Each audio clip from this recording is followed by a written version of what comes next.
It is great to see women positioned as queens, but also powerful and also, warriors, as much as people want to push back against the idea of Black women as a fighter, but like a Black woman as a actual warrior.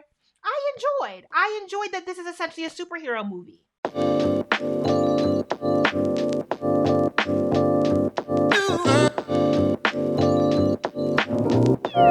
The Woman King was excellent. First of all, there has been some pushback to the Woman King from certain fringe movements that exist largely on YouTube, or at least have their foundation with platforms on YouTube. One of the leaders of the ADOS movement taking issue with the Woman King because it reworks what has thus far been the established history about the Dahomey. Supposedly the critique is that it makes the Viola Davis's character Naniska out to be like this benevolent abolitionist, anti-slave person, and supposedly castrates the Black man as wanting to hold on to slavery. And I did not get that reading at all of this film. Yes, it is absolutely a Hollywood rendition of African history. But I think one of the things that has to be considered when we look to what would be West African history during the makings of early Americas. So during the construction of bringing slaves and building out the industry of this transatlantic slave trade into North, Central, and South America, that who got to archive these histories? Supposedly the Dahomey was an empire that was one of the prominent players in the transatlantic slave trade.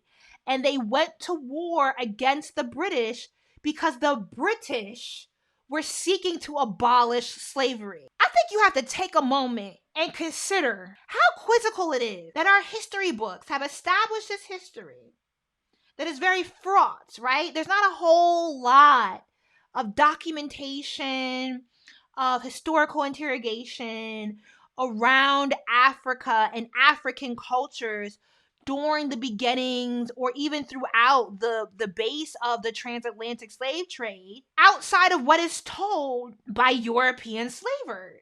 I think it is very dubious for us to hold that sort of historical narrative as the most factual of it all. Honestly, Wicked Flesh by Jessica Johnson, you see all my notes. She actually, it does get into the Americas in the second half of the book, but she starts off looking at the Wolof and the various ethnic groups in Senegambia, how these ethnic groups were culturally impacted by the transatlantic slave trade and the ports that were set up on their coastlines, and how these Europeans incentivized various warring tribes to participate in the slave trade. The Republic of Dahomey is now modern day Benin. And I do think there are historical notes in The Woman King, but I wouldn't go into The Woman King thinking that I'm being told a thorough or deeply interrogating version of history. I think what you walk out of The Woman King with is a sense of pride in the beauty of Black people and the beauty of our, global resilience. And also, if you want to be slightly deeper about it, that there is this sort of complexity that we're not like this purely benevolent people globally, right? We do it unto ourselves amongst our various communities hold very complicated politics. And that even in the fight for self and for self-preservation, or even the fight for preservation of our communities, can lead to harm to others. We are not above replicating harm within community. If you want to take like a deeper vantage point of The Woman King, I think it's great to see women warriors that are fighters, that are very disciplined. It is great to see this acknowledgement of various elements of African culture. It's very reminiscent of elements of Nana Ya and Prempeh from Ghana. And is that the Ashanti tribe? Nana Ya was a queen mother, queen warrior who fought against British colonization in Ghana and ended up being exiled out of the country. And Prempeh lost the golden stool and kind of led Ghana, or, the Ashanti kingdom, into converting to Christianity and trying to distill the war that was happening between their people and the British. And I feel like those elements are kind of what you see in the relationship between Nanisca and King. And I'm not really good at this pronunciation, so please forgive me, but King Gezo. This accusation that somehow Black men in the movie are shown as, brutal warriors and inefficient leaders. I just didn't get that. I thought that John Boyega's character was shown as like a intellectual. Honestly, if I'm thinking of like the inspirations that were taken, I feel like Wole Soyinka was somewhere on like the vision board. Flowery language, deep thought into like the community and the expansion of the community. I think there are different elements of Death and the King's Horseman and the story of Nana Ya. I think, there's kind of pluckings from across West African culture that are wrapped up into like how Hollywood decided to retell this story. And I did not get like this weak sort of mind-numbingly stupid male representation in the movie. I thought we get an intellectual leader who understood the importance of having a council. I actually think the people that wanted to hold on to slavery within that community of Dahomey was his most prominent wife. The king's wives all very much were giving Fela Kuti's wives Africa 70s aesthetic. Like the makeup, the hair was very, very Africa 70. Very, very Fela Kuti's wives. I mean, it was cool to see because obviously I've had some sort of interest in African culture at large, or West African culture at large. And so to see elements that I, as an African American who has a very loose interest in these things, could recognize. I would love to hear from people that are actually West African themselves and how they walked out of the movie feeling and what sort of like elements of their cultures they saw represented in the movie. But I thought there was a lot of not very nice nods to broader West African culture throughout the movie. And if anything, it was the king's most prominent wife who was attached to keeping slaves. It was several women who were like, palm oil? We gonna make money selling palm oil? No. Slavery, selling slaves to the Europeans, to the Portuguese, is very worthwhile. And one thing that does come up in sort of the more modern history that's looked at this era of West Africa and colony making and the transatlantic slave trade is that slave trade was very treacherous for white men. And that typically the lower class of European white men were sent out to these ports to do the negotiations because it was very risky. You did not live a long life. And then the women that they would then sleep with from these African tribes or ethnic groups were either being sold to them for either their families were benefiting from these women being partnered to them because they would receive some sort of dowry and some sort of payment for sending them girls to them, or the women were seeking manumission to ensure that their own children and offspring would not be sold into slavery. And so we get the biracial character that kind of has this elusive, and it's Hollywood, so there's always got to be a love story in it. And I actually appreciate that they really minimized how much this sort of sexual tension was allowed in the story. We get the biracial character Malik, who is played by Jordan Bolger. I could not find a picture of him as the character, but here is the actor. And his sort of character line was that his mother was Dahomey, and his mother said you can always return to this sort of, that faux spirituality that somehow the biracial son was coming back to. I do wonder if your mother, who was likely seeking her manumission from being sold into slavery in Brazil through having biracial children, that she would then send you back in the height of the slave trade to go back to her people. Nah. She was telling you, go when all this is said and done. All this is done, go back then. But he actually plays a savior role. At least there was no white saviors in the movie. He has a pseudo savior role in the in the show. I also think this was very wonderfully cast. Viola has been getting some great press around this since it was her production company. The Elle Brazilian cover, babes. I think Viola is making up for her offensive portrayal of Michelle Obama in The First Ladies. That did not get renewed, all right? I don't know. I personally probably do need to give Viola more grace, right? In that you can have this long storied career that has some moments. You know, I think the Michelle Obama portrayal was just bad, all right? The Help was a moment, all right? Moment. I personally love Fences. John Boyega played King Gezo. Shout out to him. The only thing that I have really negative or questionable to say about his character, the wig. Why that man couldn't grow out his own hair? They gave him a soft curl in the wig. The wig was given soft curl, and I was a little thrown by it. But he portrays the king, and he is Nigerian, British Nigerian. Then we have Lashana Lynch, who has a supporting role as Izogi, and she's British Jamaican. Little diversity. Then we have some actors who reappear from one of my favorite productions, Underground Railroad.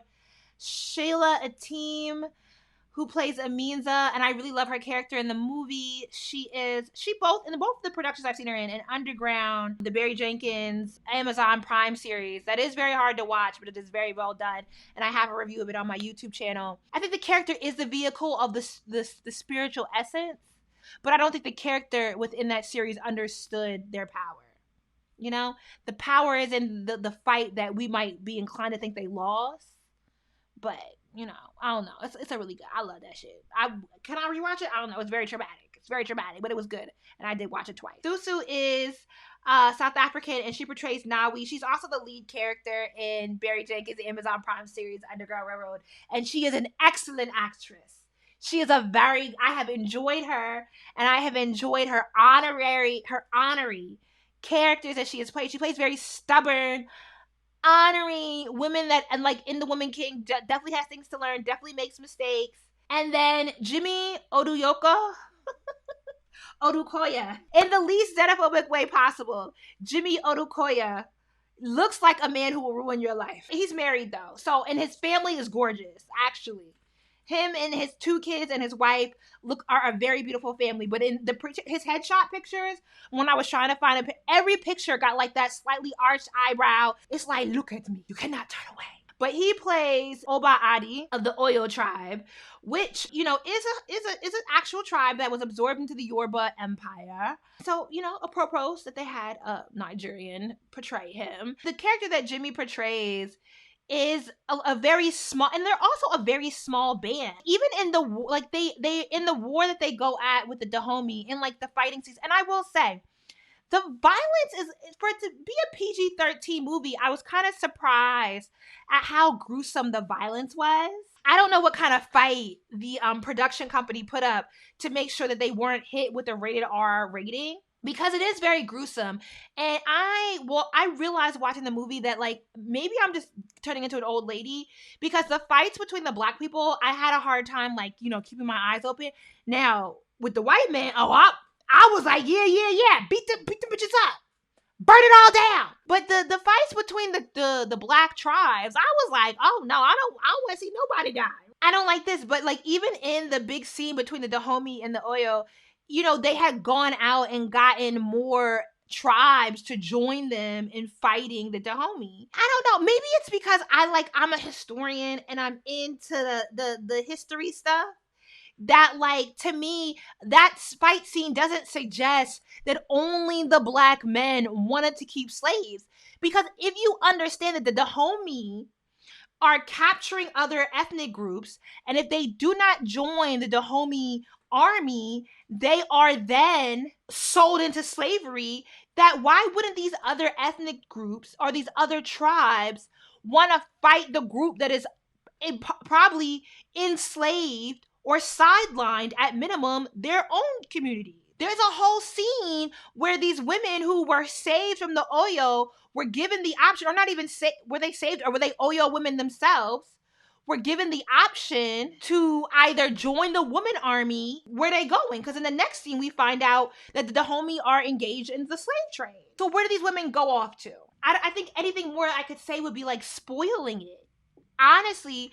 But there is a scene where like Sheila Ateeb's character and even Naniska's character acknowledge that they are not Dahomey. They're not, ethnically Dahomey people. That they were either captured or freed in some essence from their prior capturers by the Dahomey. And because they agreed to join the military, that is how they sought manumission. And that they have been there for so long that community has become their own. And I think that's kind of an acknowledgement to the idea that slave trade existed before, the transatlantic slave trade, but it was different because there was some there was some absorption into the community, right?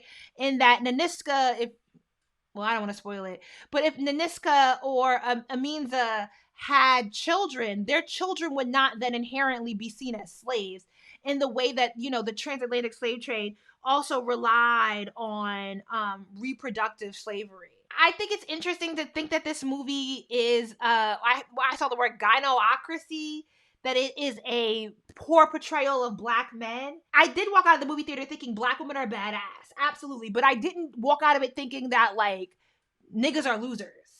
I don't think the king is as weak as of a character as certain people are inclined to paint him as. He's not a warrior, but he is very much so a strategic intellectual. And when you consider the amount of losses that Daniska, the leader of this Dahomey woman army, not even faces, but that she has actually lost, the amount of people that are lost in the process of the war she decides to wage, I think it wasn't that a weakness that the king tells her not to go down to the port. I don't think that was this man was wrong. No, he's actually thinking about the livelihood of his people and how many people they have not even been able to build their army back up.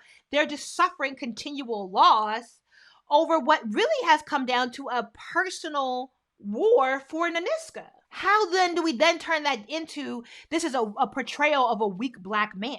I think it's a Hollywood action film that means that the lead has to win, but I do think it also a good bit of her warfare is positioned as a selfish pursuit.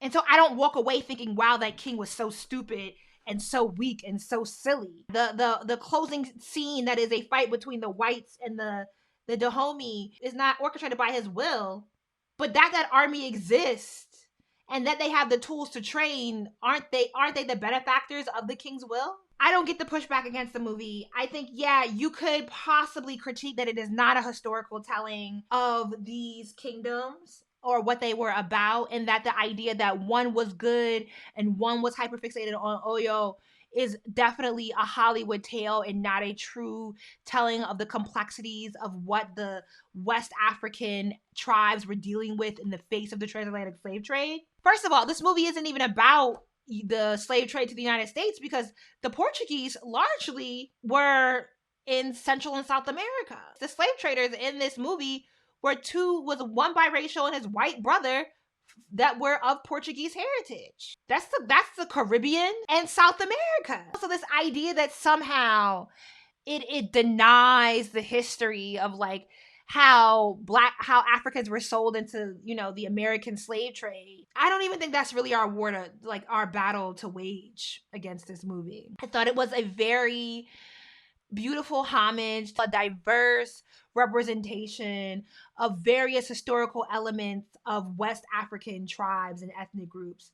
And it makes for really beautiful visuals on the screen. It is great to see women positioned as queens, but also powerful and also, warriors, as much as people want to push back against the idea of Black woman as a fighter, but like a Black woman as a actual warrior.